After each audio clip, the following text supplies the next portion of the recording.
Have Spurs got the best crop of academy players in the Premier League?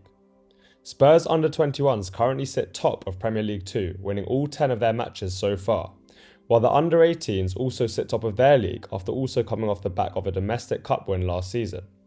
Despite this clear success this season, Spurs haven't brought through an academy player for some time. Oliver Skipp is probably the most recent one, however I'd argue he won't be here in the long term. Harry Kane is of course the pinnacle though, and wouldn't Spurs fans just love to see one of their own starring in the first team again? With this current crop of academy boys, I'd argue there's a real chance of at least a couple of them becoming key players in the first team setup. This video will highlight the top 5 Spurs youngsters in order of who I think has the biggest potential. The list will not include the likes of Udogie, Sarr, etc. who aren't from the academy and are also already established players despite their age. However, it will include a couple of players who are bought from elsewhere but who are homegrown and have appeared in our youth teams. It won't be based on where these players are at currently but where I project they will end up. But before we get into the list, please make sure you subscribe to the channel if you are new.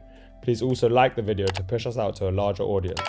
Finally, please comment on which player you'd like to see a full analysis for and we will create a separate video on that individual. But for now, let's get into my list. Starting with the honourable mentions. Tyrese Hall and Callum Olisesi are both young underrated midfielders who have massively impressed me and I imagine will kick on over the next 2 years. Leo Black is a fantastic young modern fullback, while Dane Scarlett, despite some unsuccessful loan spells, still has a bright future in my opinion. These guys were unlucky to miss out, but let's move on to number 5 in my list, who is Ashley Phillips. Phillips is technically not our academy player, although I'm including the former Blackburn man due to his time spent playing for the 21s this season. Phillips is a physically dominant centre-back whose composure and level-headedness makes him look like he's ahead of his years. Phillips is rapid once he gets into full stride and his physicality means he can be very effective in duels. At 6'4", he's also massively dominant aerially. Where I think he needs improvement is in possession. He can struggle with being pressed at times due to his lack of agility to evade challenges. This lack of agility can also mean he can be vulnerable in the wide areas where he can be turned inside out. Before fitting in an Ange system, these attributes would need to be developed, which I really hope can be helped by his loan spell at Championship side Plymouth this season. At number 4, I've gone for Jamie Donley. I've never seen a player resemble Kane more in terms of ball striking style as Donley. Despite him becoming more of a midfield player in recent years, he's also a left footer, which is one clear difference. But he does have that innate ability to dig out pinpoint crossfield passes or brilliantly struck shots with very little backlift. His eye for a pass is fantastic and his execution matches this so he can create brilliant openings for his forward teammates. His physicality and awareness means despite not being a nimble dribbler, he is effective at withstanding a press. I'd like him to work on becoming slightly sharper and more nimble physically in terms of reducing his turning radius to make him even more effective between the lines. But this kid is really special and it's clear why he's been in and around the first team squad this season.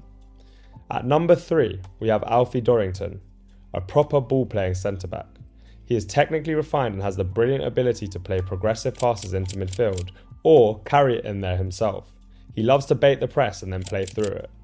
He also has a fantastic Alderweireld-esque switch of play on him, which can launch attacks rapidly.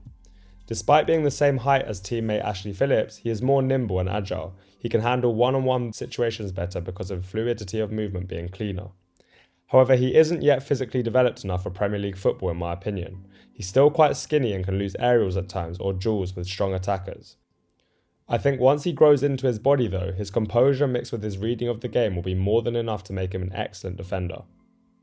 At number 2 we have another player on loan at Plymouth, and that's Alfie Defoe.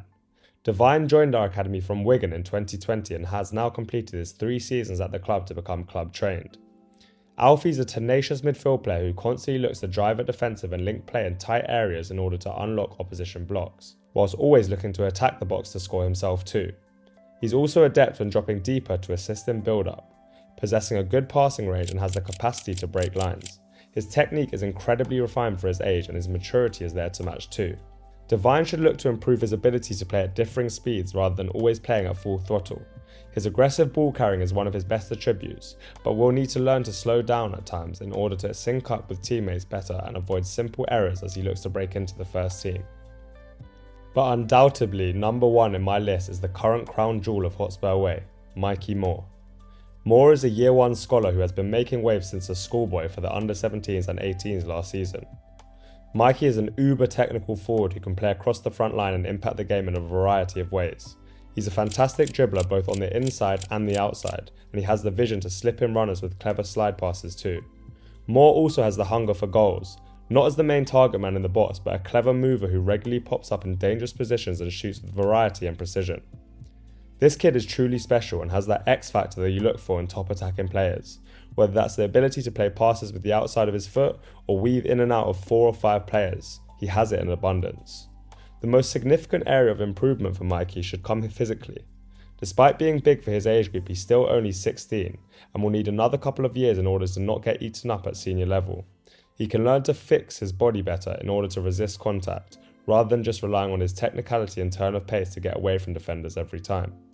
This comes often from core strength but also body position, which I expect him to develop over the next couple of years with more experience. But that wraps up my list. Of course, the order is a bit of fun, and something that is truly hard to predict is the potential ability of young players. One thing is for certain though, this young Spurs group is truly very talented, and I expect to see at least a couple of these guys in and around the first team soon.